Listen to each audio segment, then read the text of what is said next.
جمعے کے دن غسل کرنا ضروری ہے. فرض کے درجے میں تو نہیں لیکن پسندیدہ ہے اور اس کی بہت تاکید کی گئی ہے. یہی وجہ ہے کہ بعض ائمہ کے نزدیک واجب ہے، لازم ہے، جمعہ ہوتا نہیں جب تک غسل نہ کیا جائے. اور بعض نے کہا کہ یہ وجوب کے معنوں میں نہیں بلکہ مستحب ہونے کے معنوں میں ہے.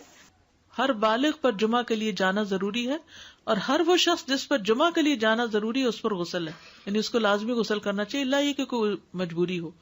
تو آپ اپنا اسکیجول اس طرح بنائیں نا کہ جیسے اگر آپ ہر روز نہاتے ہیں پھر تو کوئی مسئلہ نہیں، لیکن اگر آپ ایک دن چھوڑ کے ایک دن نہاتے ہیں تو آپ پھر اس طرح اسکیجول کریں کہ جیسے آپ منڈے کو نہائے، پھر وینسڈے کو نہائے، پھر جمعے کو نہائے، پھر آپ سیٹرڈے سنڈے اگر نہیں بھی نہاتے پھر منڈے. تو اس طرح آپ جمعے کو مس نہیں کریں گے.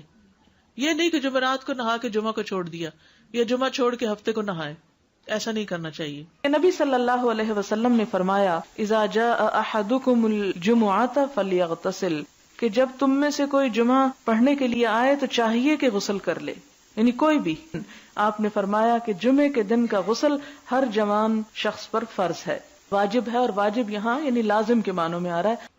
علماء نے غسل کے حکم کے بارے میں اختلاف کیا. بعض تو کہتے ہیں یہ واجب ہے یعنی فرض کے درجے میں ہے، اور جمہور علماء یہ کہتے ہیں کہ مستحب ہے، پسندیدہ ہے، افضل عمل ہے.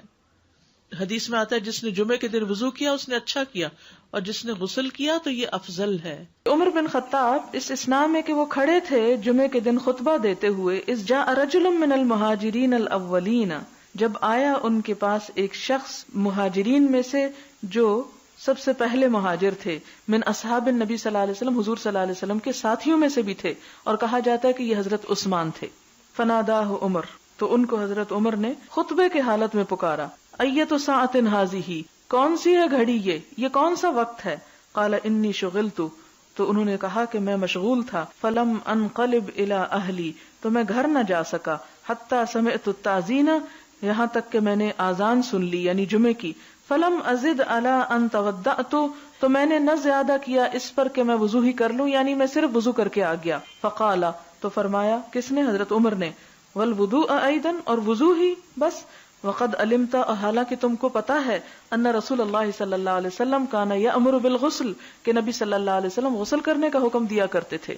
تو اس سے آپ حضرت عمر کے اس کا بھی اندازہ لگا سکتے ہیں کہ وہ سنتوں کی پابندی کرانے میں بھی کس قدر شدید تھے، کہ حضرت عثمان جیسے شخص کو بھی انہوں نے نہیں بخشا، اور خطبے کی حالت میں بھی ان کو سب لوگوں کے سامنے پکڑ کے کہا کہ تم صرف وضو کر کے کیوں آ گئے ہو، نہائے کیوں نہیں؟ نہانا، خوشبو لگانا، مسواک کرنا، تینوں ہی لازم ہے. اور چونکہ یہ تینوں ایک جگہ پر آ گئی، اس سے یہ پتا چلتا ہے کہ یہ جو غسل ہے یہ اس طرح واجب نہیں آتا کہ جو فرض کے درجے میں ایک طرح سے آ جاتا ہے، بہت ضروری، یعنی بہت پسندیدہ ہے، بہت اس کی تاکید کی گئی. لیکن اگر کوئی کسی وجہ سے نہیں کر سکا تو وہ ایسا نہیں کہ جیسے کسی نے فرض نماز چھوڑ دی ہو.